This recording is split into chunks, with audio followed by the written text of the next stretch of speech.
स्वागत है आपका संसद टीवी पर। मैं हूं मनोज वर्मा और आप देख रहे हैं हमारा खास कार्यक्रम मुद्दा आपका। आज हम बात करेंगे ओपन बुक एग्जाम की, यानी किताब खोलकर परीक्षा की।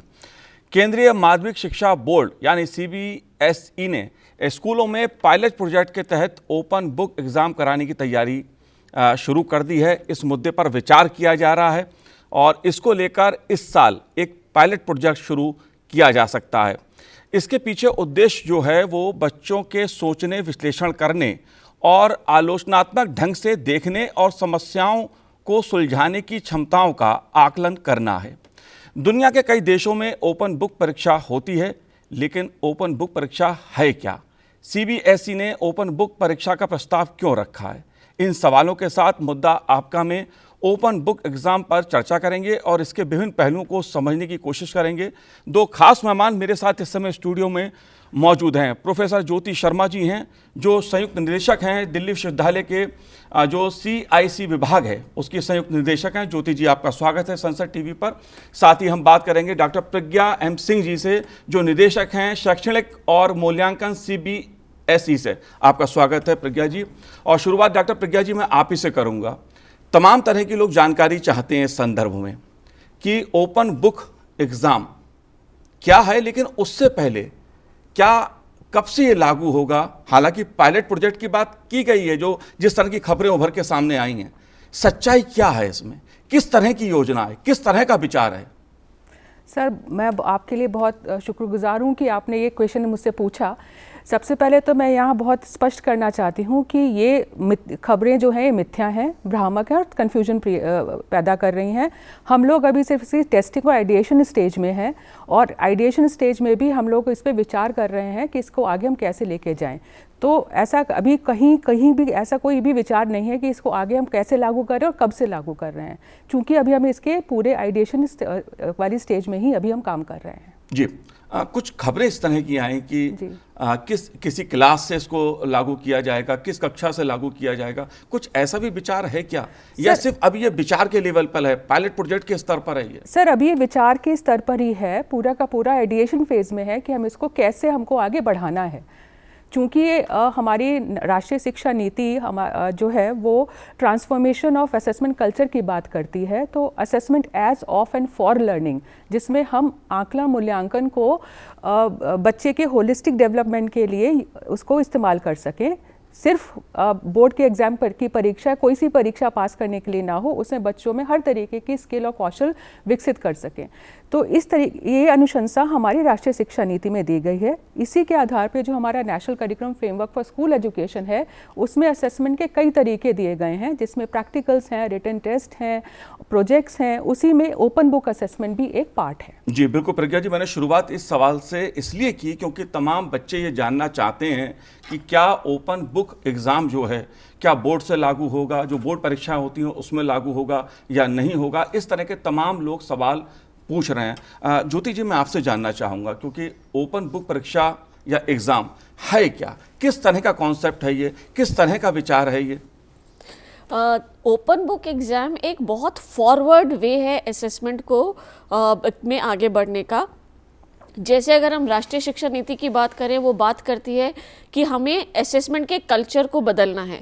अभी तक असेसमेंट और एंग्जाइटी दोनों जुड़े हुए हैं। जहाँ पेपर की बात आती है तो बच्चे घबरा जाते हैं, पेरेंट्स घबरा जाते हैं, तो वॉर फुट पर इसकी तैयारी चल रही होती है, काउंसलिंग सेशंस बच्चों के किए जाते हैं। तो एग्ज़ाम एक बच्चों के मन में डर और भय का माहौल पैदा करता है। लेकिन असेसमेंट क्या होनी चाहिए? अगर देखिए, प्रधानमंत्री जी कहते हैं असेसमेंट सेलिब्रेशन का टाइम होना चाहिए, परीक्षा तो एक सेलिब्रेशन का टाइम होना चाहिए। तो बच्चों में ये कॉन्फिडेंस देना कि हमने जो पूरा एक साल सीखा है, तो आज देखें कि हम उसमें कितना अपने आप को कहां तक सक्षम पाते हैं। एग्जाम का, असेसमेंट का जो मुद्दा या ऑब्जेक्टिव ये होना चाहिए। तो ओपन बुक एग्जाम इस डायरेक्शन में पहला स्टेप है। तो सबसे पहली बात कि आपको कुछ रटने की ज़रूरत नहीं है, अपने दिमाग में बहुत सारी इन्फॉर्मेशन को इकट्ठा करने की ज़रूरत नहीं है। आपके पास वो जो सारी नॉलेज है, जो फैक्चुअल नॉलेज है, वो आपके सामने है। आप उन सबको संभालिए, उन सबको देखिए, उन सबको ऑर्गेनाइज करिए और फिर उसके बाद आप एनालाइज करिए कि कहाँ आपको क्या अप्लाई करना है। तो ये आपको रटाव वाली पद्धति से हटाता है। ये आपको एनालाइज करने की, आपकी एबिलिटीज़ को कॉन्क्रेटाइज करने की, ऑर्गेनाइज करने की, सिंथेसाइज करने की, क्रिटिकली इवैल्यूएट करने की क्षमताओं को डेवलप करता है, क्योंकि एजुकेशन बच्चे को जिंदगी के लिए तैयार करे। और जिंदगी के अंदर आपके पास आप इंफॉर्मेशन रट करके नहीं जा सकते। जिंदगी की जो प्रॉब्लम्स आती हैं वो बहुत अनसर्टेन होती है, तो ओपन बुक एग्जाम आपको उन सब रियलिटीज़ के लिए तैयार करेगा जो आप फ्यूचर में आगे आप फेस कर सकते हैं। जी, आपसे मेरा सवाल ये है कि सीबीएसई ने अब ओपन बुक परीक्षा का जो प्रस्ताव रखा है उसके पीछे वजह क्या है, उद्देश्य क्या है, इस समय ये पायलट प्रोजेक्ट क्यों? सर, जो इसका जो प्रस्ताव है वो जैसे मैंने अभी बताया आपको कि राष्ट्रीय शिक्षा नीति हमारी कहती है कि आप असेसमेंट के कल्चर में पूरी की पूरी उस असेसमेंट संस्कृति में बदलाव करें। जो अब तक हमारे बच्चे पढ़ते हैं रट के उनको लिखना है, तो रट के लिखने में उनकी एंग्जाइटी बढ़ती, कई बार होता है याद नहीं रहता, कल मेरा एग्जाम है आज मुझे सिर्फ रटना है, तो उससे कई बार अननेसेसरी प्रेशर पड़ता है। तो बच्चे का और वो पूरे वो जो एग्ज़ाम है बच्चे का 3 घंटे का, वो उसको लग जाता है कि एक प्रश्न आ गया कि मैं आगे कैसे बढ़ूँगा। तो ये वाला जो कल्चर और ये वाला जो ये इस तरीके का जो भी माइंडसेट है या जो भी हमारे अभी तक हमारा चलता चला आ रहा है, उससे हमें बदलाव और निकलने की आवश्यकता है, क्योंकि इसके आधार पे हम बच्चों को आगे के लिए तैयार नहीं कर सकते। बच्चे हमारे आगे के लिए पूरे जो हमारे बच्चे हैं पूरी ज़िंदगी की जितनी भी कठिनाइयाँ आती हैं उनको फेस करने के लिए, उन चैलेंजेस को एक्सेप्ट करने के लिए, उनको आगे बढ़ने के लिए, नई नई चीज़ों के नवाचार करने के लिए तभी तैयार हो सकते हैं जब उनकी जो पढ़ाई लिखाई का तरीका है उसमें critical thinking, problem solving, analysis, ऐसे जो स्किल्स हैं जो हायर ऑर्डर थिंकिंग स्किल्स माने जाते हैं उनका समावेश हो।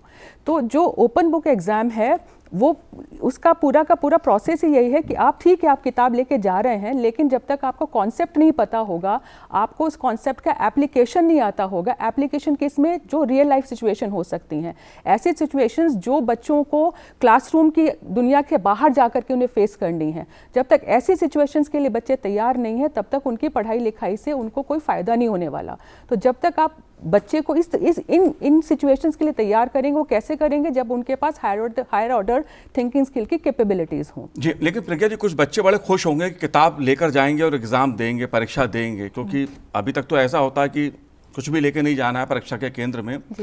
इससे क्या कुछ लोगों को ऐसा लगता है कि नकल की प्रवृत्ति जो है उसको तो बढ़ावा नहीं मिलेगा? बिल्कुल नहीं सर, ऐसा कुछ भी नहीं है। वो क्योंकि सबसे बड़ी बात है कि जो आपके क्वेश्चंस आएंगे वो क्वेश्चंस जो ओपन बुक एग्जाम का मतलब ये नहीं है कि आपने एक रीडिंग कॉम्प्रिहेंशन आपके सामने है और उसमें से देख करके व्हाट एंड विच वाला क्वेश्चन जो सीधे लिखा हुआ आंसर वो आपने किताब में से उठा के रख दिया, ऐसा नहीं है। जो क्वेश्चंस होते हैं वो क्वेश्चंस इस तरीके के होंगे जो एप्लीकेशन ओरिएंटेड हों, जो कि आपकी थिंकिंग, तार्किक क्षमता, आपकी क्रिटिकल थिंकिंग को, आपकी प्रॉब्लम सॉल्विंग को, आपके एनालिसिस को, चीज़ों को समझ के सिंथेसाइज करके लिखने की जो आपकी दक्षता है उस पर आधारित होंगे। तो नकल तो ऐसा नहीं, बल्कि इसमें इस तरीके की जो ओपन बुक एग्जाम है उससे बच्चे की अंतर जो जितने भी कौशल हैं उनको उभरने का मौका मिलेगा।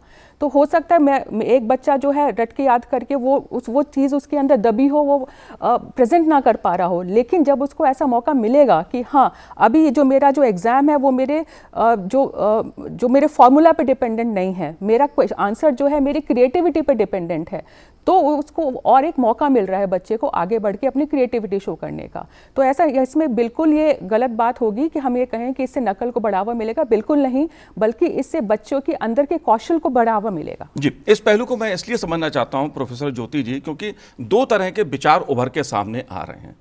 कुछ लोग ये कहते हैं कि सीबीएसई का जो ओपन बुक एग्जाम का पायलट प्रोजेक्ट है या जो विचार है या जो आइडिया है वो अच्छा है, लेकिन कुछ लोग इस पर सवाल तमाम तरह के उठाते हैं। उसमें एक सवाल ये भी है कि क्या इससे नकल की प्रवृत्ति को तो बढ़ावा नहीं मिलेगा? क्या बच्चे के अंदर जो दक्षता आनी चाहिए थी वो इससे कमज़ोर तो नहीं हो जाएगी?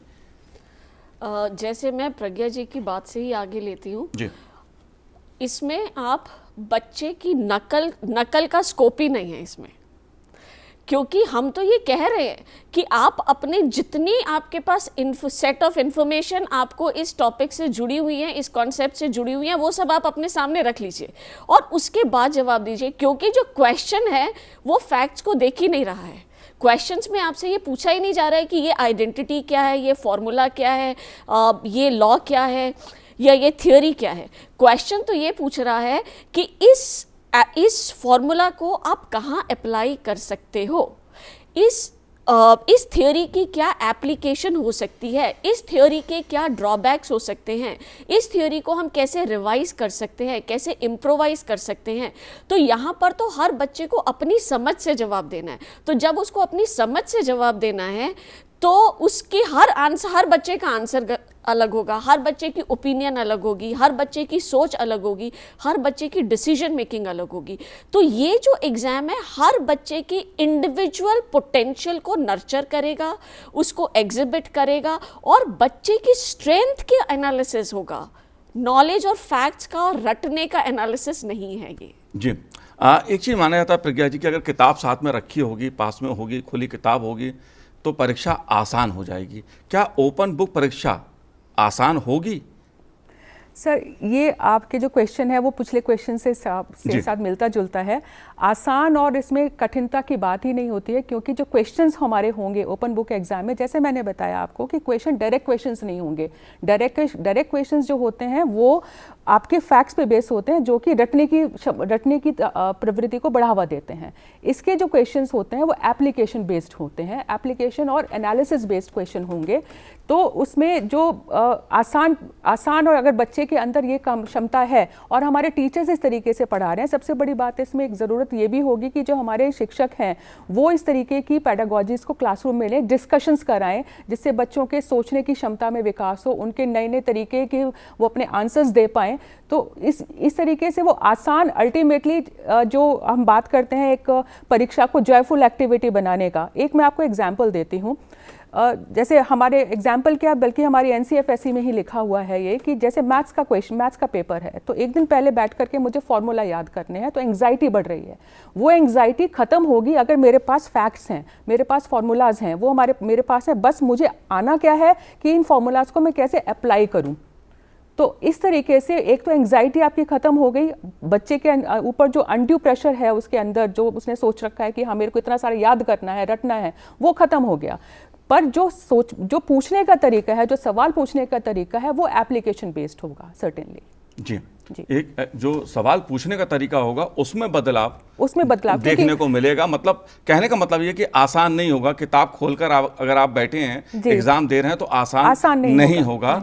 आपसे मैं जानना चाहूँगा, अगर दिल्ली विश्वविद्यालय की मैं बात करूँ या उच्च स्तर शिक्षा की बात की जाए, तो कई संस्थानों में ओपन बुक परीक्षा का कॉन्सेप्ट लागू है, या इस तरह का प्रयोग हुआ है, या इस तरह से पढ़ाई लिखाई की जा रही है। दिल्ली विश्वविद्यालय में क्या किसी स्तर पर इस तरह का प्रयोग किया गया है, या कोई एजुकेशन इस प्रकार की दी जा रही है, या परीक्षा इस तरह की होती है? इसमें दो चीज़ें हैं। एक तो क्योंकि हायर एजुकेशन में हम जैसे मैं अगर क्लस्टर इनोवेशन सेंटर में पढ़ाती हूँ, तो हमारे पास ये स्कोप होता है कि हम अपने इवैल्यूएशन के तरीक़ों को अपने हिसाब से डिज़ाइन कर सकते हैं। तो जैसे मैंने ही अपने स्टूडेंट्स के साथ एक बार final exam, semester end exam, open book exam लिया था।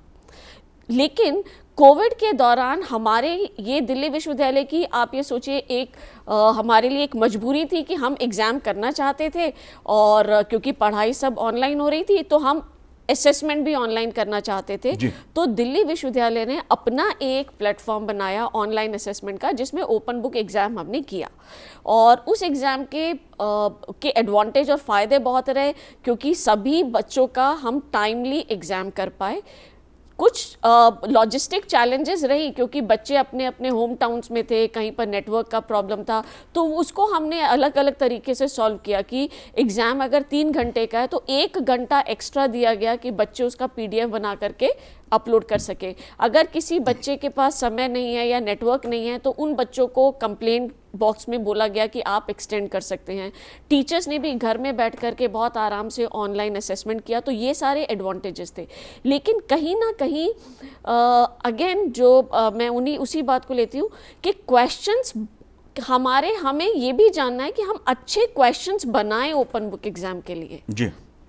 तो उसके लिए मुझे लगा कि सभी को, चाहे वो दिल्ली विश्वविद्यालय हो, हायर एजुकेशन सिस्टम हो या स्कूल एजुकेशन सिस्टम हो, हमें उसके लिए तैयारी करने की ज़रूरत है। लेकिन ओपन बुक एग्ज़ाम दिल्ली विश्वविद्यालय का एक बहुत अच्छा सक्सेसफुल प्रयोग था।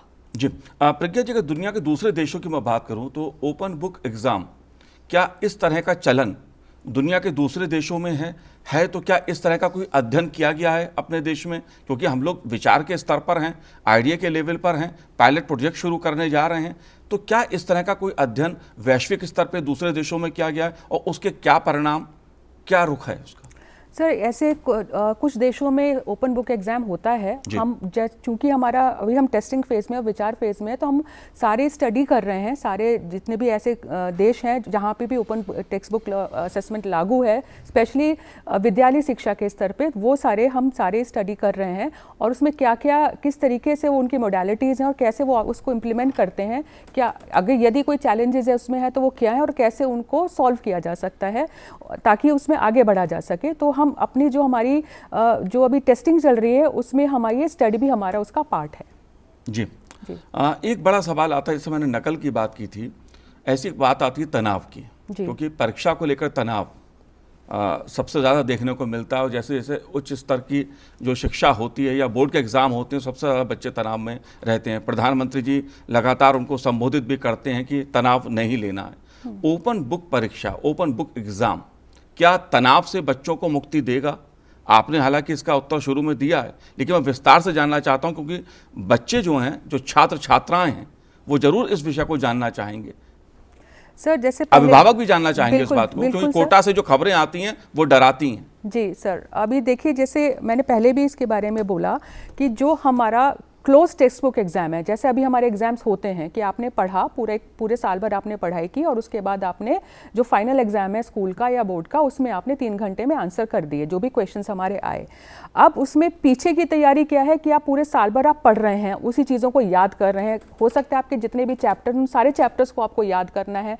तो एक बच्चे के दिमाग पे प्रेशर है कि अभी मेरे 20 चैप्टर्स बाकी हैं, अभी मेरे 18 चैप्टर्स बाकी हैं, अभी मेरे 10 चैप्टर्स बाकी हैं, तो प्रेशर बढ़ता बहुत ज़्यादा हो जाता है। तो यदि आपके पास, आपको पता है कि हाँ मेरे को किताब ले जाने की मेरे को अनुमति है, मुझे अनुमति है कि मैं अपनी किताब अपने एग्ज़ाम सेंटर में ले जा सकती हूँ, तो मुझे इस टेंशन से तो मेरे को आज़ादी मिल गई कि हाँ मेरे को ऐसे याद नहीं करना, मुझे कॉन्सेप्ट पता होना चाहिए कि इस चैप्टर के क्या कॉन्सेप्ट है, इस चैप्टर का थीम क्या है, इस चैप्टर में क्या चीज़ें कही गई हैं। तो अगर मुझे वो पता है, मैंने साल भर पढ़ाई की है, मैंने रटा नहीं है, मैंने समझा है उस चैप्टर को, तो मैं उसको आसानी से कर सकूंगी। लेकिन जो मेरे को ये प्रेशर है मेरे पे कि मुझे इतने सारे चैप्टर्स अभी मेरे बाकी हैं जो मुझे याद करने हैं या मुझे रटने हैं, वो प्रेशर खत्म एकदम हो जाएगा। तो जो एंग्जाइटी है, जिसका हम स्ट्रेस की बात करते हैं, एग्जाम टाइम में होता है, जिसके लिए हम प्रधानमंत्री महोदय भी बहुत सारे इसमें प्रोग्राम उन्होंने किए हैं, परीक्षा पे चर्चा, और तनाव से मुक्ति की भी बात करते हैं। हमारी राष्ट्रीय शिक्षा नीति भी जॉयफुल लर्निंग की बात करती है, तो जॉयफुल लर्निंग और exam as a joyful activity की हम बात करते हैं, तो ये ओपन बुक एग्जाम उस दिशा में कदम होगा। बिल्कुल। ज्योति जी, आप कैसे उस पहलू को देखती हैं, क्योंकि परीक्षा और तनाव एक बड़ा मुद्दा रहा है? देखिए, तनाव, परीक्षा में तनाव 2 वजह से होता है। एक, क्योंकि मुझे इतनी सारी इन्फॉर्मेशन अपने दिमाग में रखनी है, याद तो मुझे स्टोर करनी है, और मुझे इस तरह स्टोर करनी है कि जब मुझे परीक्षा के 3 घंटे में उसको रिट्रीव करना पड़े, रिकॉल करना पड़े, तो मिनिमम टाइम में मैं उसको रिकॉल कर सकूं। तो सबसे बड़ा प्रेशर तो इस बात का है। तो वही जो, क्योंकि इतना सब कंटेंट उसको याद रखना है, और हर बच्चा याद रखने के लिए और रिकॉल करने में उतना सक्षम नहीं होता, तो प्रेशर उस चीज़ का बिल्डअप होता है। दूसरा जो होता है, हम कंपेयर करते हैं कि मुझे सिर्फ ये, क्योंकि परीक्षा एक ये भी मेथड हो गया है, क्योंकि परीक्षा high stake exam, board exams होते हैं, हाई स्टेक एग्जाम्स जुड़े हुए होते हैं आपके फर्दर एडमिशन से, कि आपको किस कोर्स में एडमिशन मिलेगा, किस इंस्टीट्यूट में एडमिशन मिलेगा। तो मेरी परफॉर्मेंस दूसरे के परफॉर्मेंस से बेटर होनी चाहिए, तो एक वो कंपैरेटिव एनालिसिस की बात होती है। तो ओपन बुक एग्जाम दोनों ही परेशानियों का आपका हल है, क्योंकि उसमें आपको इन्फॉर्मेशन को स्टोर नहीं करना है, रिट्रीव नहीं करना है, बल्कि आपको ये पता होना चाहिए किस चैप्टर में किस कॉन्सेप्ट की बात की गई है, किस थ्योरी की बात की गई है। तो आप हर बुक, अपने बुक को मैप करो अपने दिमाग में उस हिसाब से कि कहाँ पर क्या क्या इन्फॉर्मेशन है। तो स्टोर नहीं करना है आपको, एक गार्बेज बॉक्स अपने दिमाग को नहीं बनाना है। दूसरा जो बात है, क्योंकि इसमें हर बच्चे को अपनी क्षमता के बारे में बात करनी है, अपने पहलू पर बात करनी है, अपनी डिसीजन मेकिंग की बात करनी है, अपने एनालिसिस के बारे में बात करनी है, तो कंपैरिजन भी नहीं है। तो दोनों ही समस्याओं को, दोनों जो तनाव के जो 2 मुख्य कारण हैं, उन सब से हमें मुक्ति मिलेगी इससे। जी बिल्कुल प्रज्ञा जी, अगर नई शिक्षा नीति की मैं बात करूं तो उसमें दक्षता पर खासा जोर दिया गया है और जिस तरह से बदलाव शिक्षा के क्षेत्र में देखने को मिल रहे हैं, एक तो ये बड़ा जो पायलट प्रोजेक्ट के रूप में विचार सामने सीबीएसई का आ रहा है कि ओपन बुक एग्ज़ाम के रूप में मैं ये भी आपसे समझना चाहता हूँ, ख़ास तौर से अगर बात नई शिक्षा नीति की जाए तो उसमें दक्षता पे जोर ज़्यादा है और इस तरह का ओपन बुक परीक्षा का कोई सीधा सीधा उल्लेख उस पॉलिसी में देखने को नहीं मिलता है। तो जो नई हमारी एजुकेशन पॉलिसी है वो किस तरह से शिक्षा की ओर ले जा रही है? देखिए सर, जो राष्ट्रीय शिक्षा नीति 2020 है वो कॉम्पिटेंसी बेस्ड एजुकेशन या दक्षता आधारित शिक्षा की बात करती है। इसके साथ साथ एक अनुशंसा है उसमें असेसमेंट के कल्चर को बदलने का, कि रोट मेमोराइजेशन वाली जो पद्धति है उससे अलग निकल के उससे बाहर आकर के कॉम्पिटेंसी बेस्ड एजुकेशन को बढ़ावा मिले। उसका मतलब ये है कि कॉम्पिटेंसी बेस्ड का मतलब ऐसी दक्षताओं का विकास जो बच्चे को आगे जाके जीवन में आने वाली कठिनाइयों को, परेशानियों को फेस करने में, उनसे आगे बढ़ने में उसकी सहायता दे। तो हालांकि ओपन बुक वर्ड नहीं लिखा है, लेकिन transformation of assessment, of culture of assessment बिल्कुल दिया गया है पैरा 4.34 में हमारी राष्ट्रीय शिक्षा नीति में। इसके साथ साथ जो हमारा national curriculum framework for school education है 2023, उसमें ओपन बुक टेस्ट असेसमेंट जो है वो एक असेसमेंट का तरीके से उसमें प्रस्तुत किया गया। बहुत सारे तरीके हैं असेसमेंट के, प्रैक्टिकल्स हो सकते हैं, उसमें आपके रिटन टेस्ट हो सकते हैं, क्विजेस जो फॉर्मेटिव असेसमेंट का पार्ट हो सकते हैं। उसके साथ साथ ओपन बुक भी एक असेसमेंट का तरीके से प्रस्तुत किया गया है। तो राष्ट्रीय शिक्षा नीति एक विजनरी डॉक्यूमेंट है जो अनुशंसा करती है कि जो असेसमेंट के तरीके हैं वो बच्चे के होलिस्टिक डेवलपमेंट, चहुमुखी विकास में सहायता करे। Assessment as of and for learning की बात की गई है। इसका मतलब ही यही है कि जो भी असेसमेंट के तरीके हैं वो बच्चे की लर्निंग में बढ़ावा दे, ना कि उसको सिर्फ परीक्षा पास करने का एक माध्यम रहे। सिर्फ उसके साथ साथ बच्चा जो है पूरी तरीके से एक ऐसा हमारा सिटीजन बन पाए जो देश के विकास में सहायता कर सके, उसमें अपना कॉन्ट्रीब्यूशन दे सके। हमारी राष्ट्रीय शिक्षा नीति बात करती है India making India as a knowledge super power. तो जो ये सारी जो भी अनुशंसाएं हैं, चाहे वो दक्षता आधारित शिक्षा हो, जॉयफुल लर्निंग हो, और इसके अलावा जो भी हमारे बाकी इसमें अनुशंसाएं दी गई हैं, वो सभी इसी दिशा में एक कदम है सर। जी प्रज्ञा जी, अगर ओपन बुक परीक्षा की मैं बात करूं तो ये बात ठीक है कि 10th और 12th में इसको लागू नहीं किया जा रहा। अगर मैं आपके जरिए इस बात को दर्शकों को बताना चाहूँ, अभिभावक को बताना चाहूँ, क्योंकि इस तरह के लगातार सवाल लोग पूछ रहे हैं, तो किस क्लास में या किस स्तर पर इसका प्रयोग शुरू होगा? सर अभी जैसे मैंने बताया एक आइडिएशन स्टेज में है और टेस्टिंग स्टेज में ही है। तो लेकिन फिर भी क्लास क्या 9th 11th क्या? सर जो हम जहाँ पे भी इसको पायलट करेंगे वो हमारा होगा क्लास 9th और 11th, जो कि हमारा इसका जो भी हमारी इसमें फिजिबिलिटी रहेगी, जैसे भी हम इसको कितनी तैयारी की ज़रूरत है, असेसमेंट में कितना टाइम लगेगा, टीचर्स के परसेप्शन क्या रहेगा, स्कूल्स का परसेप्शन क्या रहेगा, बच्चे का परसेप्शन क्या रहेगा। जैसे आपने बताया कुछ बच्चे कुछ कह रहे हैं ऐसी बातें आ रही कि नकल बढ़ेगी या आसान होगा, तो ये सारी चीज़ें हमारी स्टडी का पार्ट हैं। तो क्या हमारे स्कूल सिस्टम इसके लिए कितना तैयार है और इसको किस तरीके से लेगा, ये सारी चीजें हमारा उसी पायलट का एक हिस्सा होंगी। प्रियंका जी, एक सवाल और है, वो संसाधन से जुड़ा है। जी जी, सीबीएसई हालांकि बहुत बड़ा बोर्ड है, दुनिया के बड़े बोर्डों में से एक है। मैं ये जानना चाहता हूँ इस बात को कि अगर संसाधन की बात की जाए तो इतने बड़े स्तर पर अगर मान लीजिए ये पायलट प्रोजेक्ट सक्सेस रहता है तो जाहिर सी बात है कि ओपन बुक परीक्षा पूरे देश में लागू की जाएगी। क्या वो संसाधन की दृष्टि से हम तैयार हैं? सर जो हमारी टेक्स्ट बुक्स होती हैं वो क्लास 9th और 11th में जो टेक्स्ट बुक्स यूज़ होती हैं उन्हीं पे आधारित रहेगा। ये वाला जो भी हमें ये भी हमारी स्टडी का ही पार्ट है कि जैसे हम इसको सप्लीमेंट्री रीडिंग मटेरियल अगर हमने दिया तो एक बात ये भी उठ के आएगी कि आप एक्स्ट्रा रीडिंग मटेरियल दे रहे हैं, कि आप बच्चे को ज़्यादा और करना पड़ रहा है other than the text book. तो क्या ऐसा हो सकता है कि हम टेक्स्ट बुक के बेस पर ही हम उसका जो हमारा ओपन बुक असेसमेंट है वो टेक्स्ट बुक को ही रेफरेंस मटेरियल मान के चलें, या हैंड नोट्स या जो क्लास नोट्स हैं उनको भी शामिल करें? तो ये सारी चीज़ें सर ये स्टडी का ही पार्ट होंगी। जी जी। और होमवर्क से मुक्ति मिलेगी क्या? सर होमवर्क से मुक्ति तो देखिए, होमवर्क तो ऑल्टरनेटिव्स टू होमवर्क कई सारी चीज़ें, हमने इसके बारे में कई सारी किताबें भी बनाई हैं और हमारी वेबसाइट पर उपलब्ध हैं।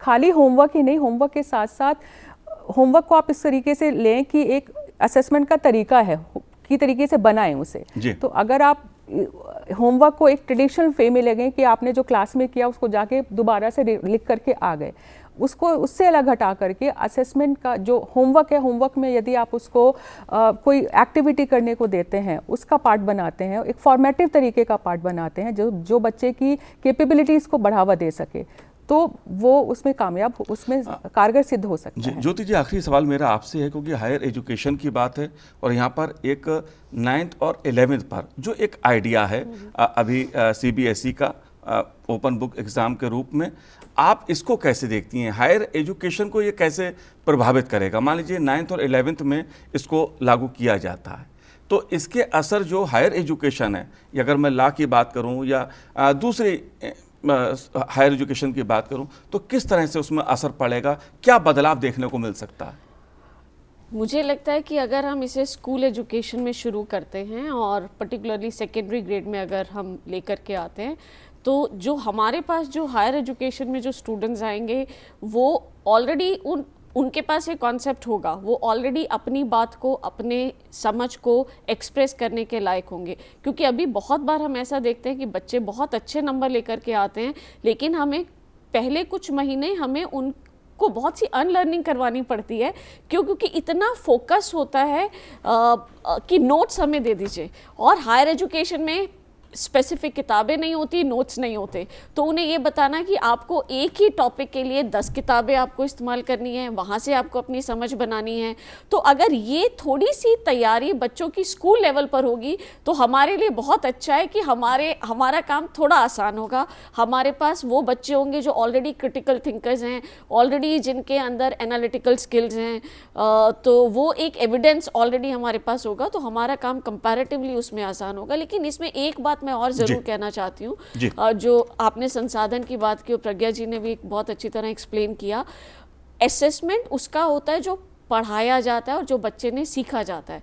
तो बोर्ड अपनी तैयारी कर रहा है, लेकिन उसके अलावा स्कूल सिस्टम को, एजुकेशन को पूरी तैयारी करनी है। हमारे पढ़ाने के तरीकों में बदलाव होना चाहिए, हमारे क्लासरूम के कल्चर में बदलाव होना चाहिए। तो ये बदलाव वहाँ से शुरू होगा, असेसमेंट तक तो ये बहुत बाद में पहुँचेगा। जी चलिए, ज्योति जी, प्रज्ञा जी, बहुत बहुत धन्यवाद, बहुत बहुत शुक्रिया हमसे बात करने के लिए। तो आज इस कार्यक्रम में इतना ही, मुझे दीजिए आज्ञा, नमस्कार।